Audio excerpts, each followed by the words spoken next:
For an entire generation of viewers, Danny DeVito is known primarily as the internet's favorite agent of chaos. As Frank Reynolds on the sitcom It's Always Sunny in Philadelphia, he is the billionaire who lives in squalor, eats trash, and routinely pushes the boundaries of acceptable television. Standing 5'0" with a raspy New Jersey accent, he possesses a highly recognizable physical presence, and he actively uses it to play the most grotesque, undignified roles possible, completely sacrificing his own ego to get a laugh. But that chaotic, meme-heavy public persona is highly deceptive. While audiences watch him scheme his way through lowbrow comedy, DeVito has quietly operated as one of the most powerful, discerning, and successful behind-the-scenes forces in modern Hollywood. Long before his tenure at FX, DeVito operated as a high-level studio executive, bankrolling a specific brand of prestige cinema that would define the 1990s. His credits appear on some of the most significant cultural milestones of the era, including Pulp Fiction, Gattaca, Get Shorty, and Erin Brockovich. This portfolio was a consistent search for stories that shared the same abrasive, unconventional energy as his most famous acting roles. To understand his actual impact on entertainment, we have to look past the comedy acting to examine the risk-taking production studio he built from scratch.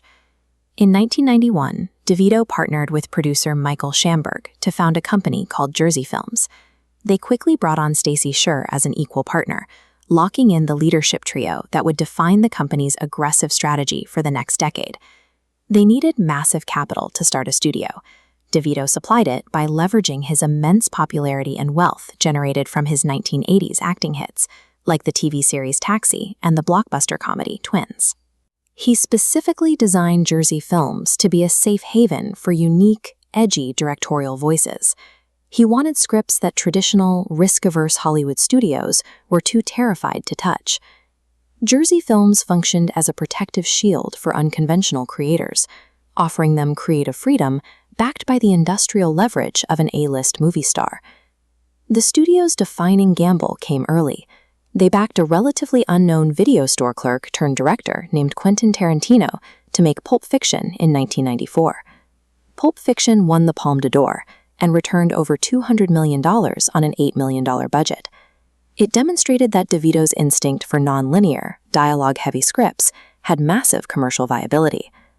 They repeated this strategy across a wide range of subjects, producing the mob comedy Get Shorty, the sci-fi thriller Gattaca, and the indie hit Garden State. He consistently championed smart, unconventional stories.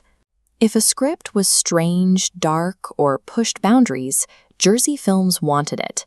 DeVito was a highly active tastemaker who directly shaped the aesthetic of 1990s cinema, rather than a passive investor looking for a tax write-off. This producing era reached its peak with the release of the biographical drama Erin Brockovich in 2000. DeVito was a boots-on-the-ground producer for the project. He drove its development, managed the talent, and steered it through production. That hands-on involvement earned him a nomination for the Academy Award for Best Picture. By the early 2000s, DeVito had achieved a rare Hollywood duality. He was universally beloved as a comedic actor and officially certified as a prestige producer. How does a producer with an Oscar nomination and a string of blockbuster hits decide to join the cast of a gritty, low-budget cable sitcom? In 2006, It's Always Sunny in Philadelphia was struggling to survive on FX. The executives told the creators they needed a major star to secure a second season, or the show would be canceled. DeVito evaluated the show using his seasoned producer's eye. He recognized the raw, unfiltered talent of creators Glenn Howerton, Rob McElhaney, and Charlie Day. He recalled reading the script and realizing the show was fucking outrageous, just the way they are. He joined the cast almost immediately. He took the exact same risk-taking instinct he used to spot independent film talent in the 90s and applied it to a struggling television show. In both cases, DeVito used his industry weight to grant legitimacy to outsiders. Whether it was an unknown director or 3 actors with a home movie, he used a movie star's leverage to force the industry to pay attention. Whether he is backing prestige cinema or acting in a squalid dive bar, DeVito's primary strength is his fearless commitment to the outrageous. Danny DeVito's ultimate legacy is his ability to leverage his own mainstream popularity to force Hollywood to embrace the weird, to embrace the edgy and the unprecedented.